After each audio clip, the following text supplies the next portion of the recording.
Bom dia, crianças! E aí, como é que vocês estão? Acordaram animados, dispostos? Não? Estão meio preguiçosos ainda, né? Um pouquinho de sono? Ah, pois manda essa preguiça embora, ó. Dá aquela lavada no rosto, toma aquele banho para despertar e vamos para mais um dia de estudos, tá certo? Com o nosso livro de ciências, nós vamos concluir hoje o capítulo 6, que fala sobre a célula, tá certo? Na página 97, onde se inicia o estudo sobre o núcleo, tá certo?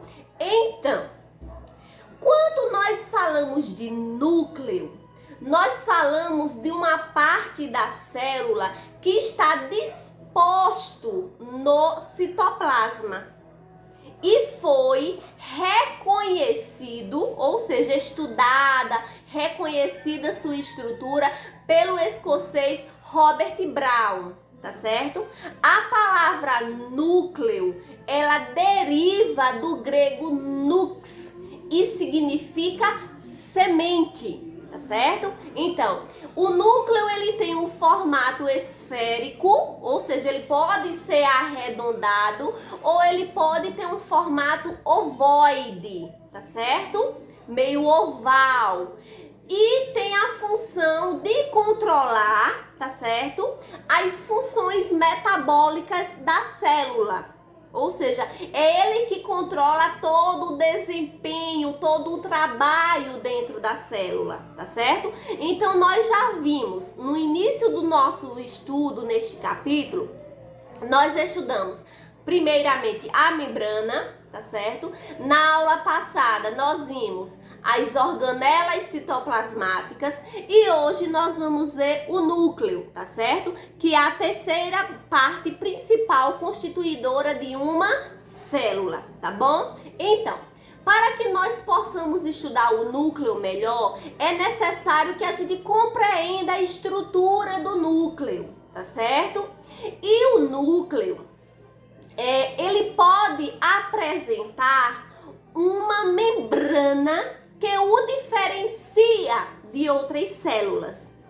Então, em alguns casos de células, tá certo? O núcleo ele vai ter ao seu redor uma membrana chamada de carioteca, tá certo? Ela funciona como se fosse um envelope nuclear, né? Ela envolve o núcleo, tá certo? Então, essa carioteca também pode ser chamada de cariomembrana, tá certo? Porque ela é uma membrana que envolve o núcleo. Então, essa estrutura tem a função de delimitar o material nuclear. Delimitar em que sentido? Quer dizer, de estabelecer um limite, de não permitir que o material que está dentro do núcleo passe para o citoplasma, tá certo? Então, a primeira função dela é a de delimitar o material nuclear. Então, além de delimitar o material nuclear, a carioteca, ela é responsável pelo controle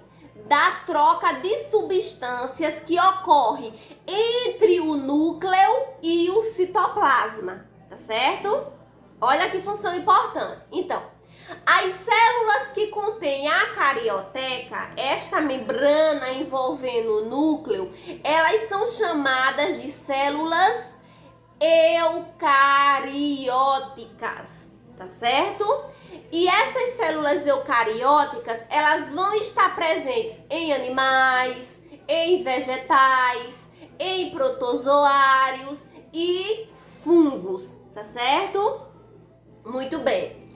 Já as células que não têm esta membrana, que não possuem a carioteca, separando o núcleo do citoplasma, elas são chamadas de células procarióticas, tá certo? Então, nesse tipo de célula, o material genético fica espalhado dentro do citoplasma. E isso acontece nos seres como as bactérias e as cianobactérias. No núcleo, nós também vamos ter, tá certo? A cromatina, que é um conjunto de filamentos, tá certo? Também chamados de cromossomos, que vão estar presentes no interior do núcleo, tá certo? Em cada um desses filamentos existe uma longa molécula de DNA, que quer dizer ácido desoxirribonucleico. Então, além do DNA, nessa longa molécula, nesse filamento, também vamos encontrar proteínas do tipo histonas, tá certo? Então, a cromatina, ela vai se dividir em duas partes. A primeira chamada de heterocromatina, tá certo? Heterocromatina, que é o local onde os filamentos de DNA estão mais condensados, estão mais próximos um do outro. É tanto que quando o cientista vai analisar através do microscópio, ele percebe que essas partes do cromossomos são mais escuras, né? A cor é mais densa, é mais forte, porque o DNA estão mais perto um do outro.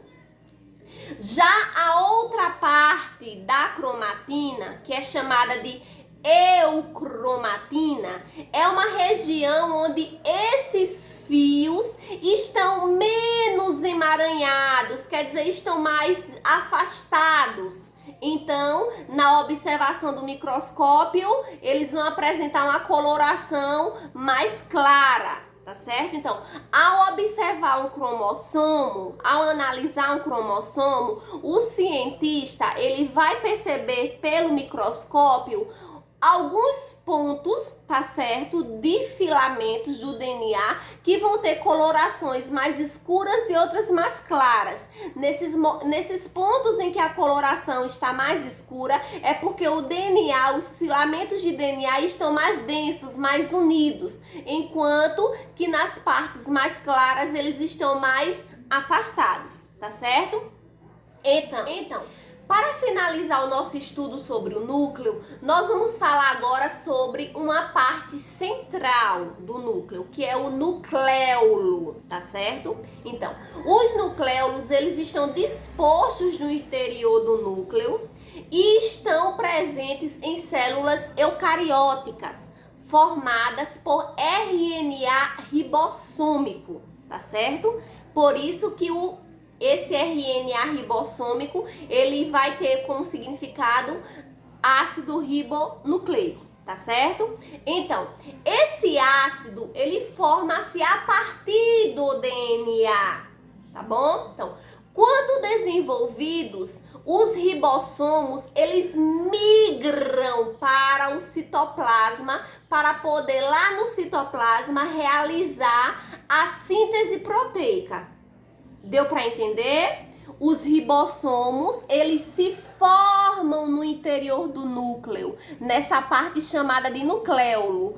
Quando eles estão completamente formados, amadurecidos, eles saem do nucléolo e vão para o citoplasma. E lá no citoplasma eles vão realizar o seu trabalho, que é o de sintetizar as proteínas, tá certo? Então, no nucléolo, nós vamos encontrar um líquido chamado de cariolinfa, também chamado de suco nuclear, tá certo? Então, essa cariolinfa ou suco nuclear é uma solução líquida que preenche o interior do núcleo, tá certo? E onde vão estar presentes diversas substâncias como sais minerais e proteínas, tá ok? Então, vocês aí em casa vão desenvolver a leitura que se inicia na página 97 e vai até a página 100, tá bom? E vão realizar as atividades que estão na página 98, na página 100, 104 e 105, tá ok? Qualquer dúvida, chama a tia no privado. Tchau!